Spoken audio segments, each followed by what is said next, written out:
Ce n'est ni celui qui plante, ni celui qui arrose qui compte, mais Dieu qui donne la croissance. Alors, ne permets à aucune circonstance de la vie t'arracher ta joie, ni te voler ton adoration, car la bénédiction est la voie qui peut t'envoyer au ciel. Jésus n'est pas venu pour que les âmes des hommes se perdent, mais pour les sauver. Donc, que les gens veuillent ou pas, la bénédiction repose sur vous, car la bénédiction n'a pas d'adresse. Jésus est venu pour les œuvres du diable.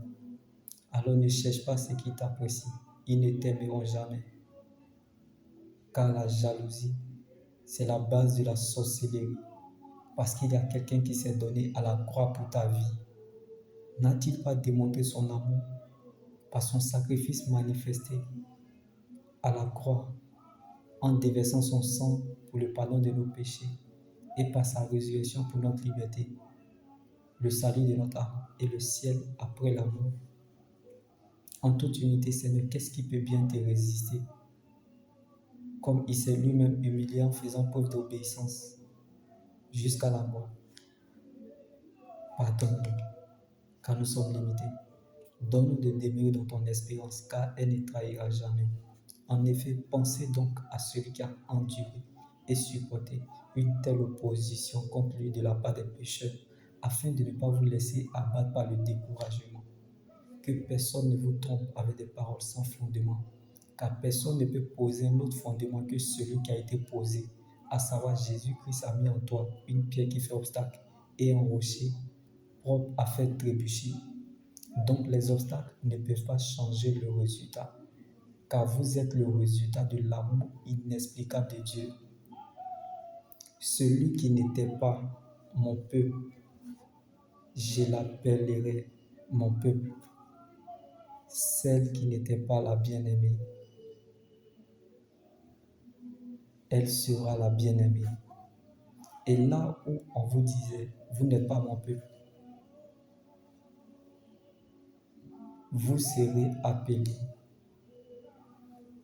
fils du Dieu vivant. Comme dans nos peines et dans nos pleurs, Dieu a fait d'être comme il avait promis un sauveur pour son peuple. Que l'humiliation, la honte, le rejet, les complications, la prison, la correction, les oppositions nous apprennent à apprécier la grâce de Dieu, parce que ce dernier a déjà payé le prix de cette liberté. Dieu ne nous doit rien, mais il rembourse crédit, car la gloire de Dieu se révèle à l'heure du désespoir.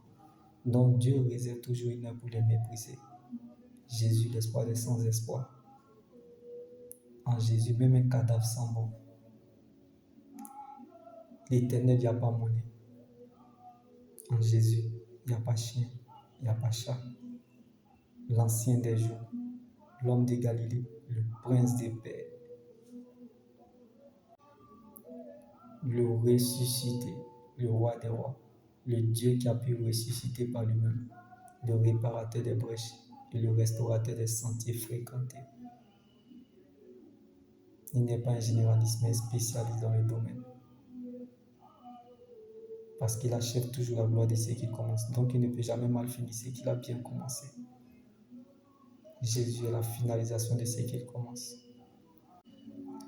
Alors ne cherche pas à savoir comment Dieu va faire, mais cherche plutôt à savoir que Dieu va le faire. Car lorsqu'il t'attend la tête, il compte sur lui-même pour t'accompagner.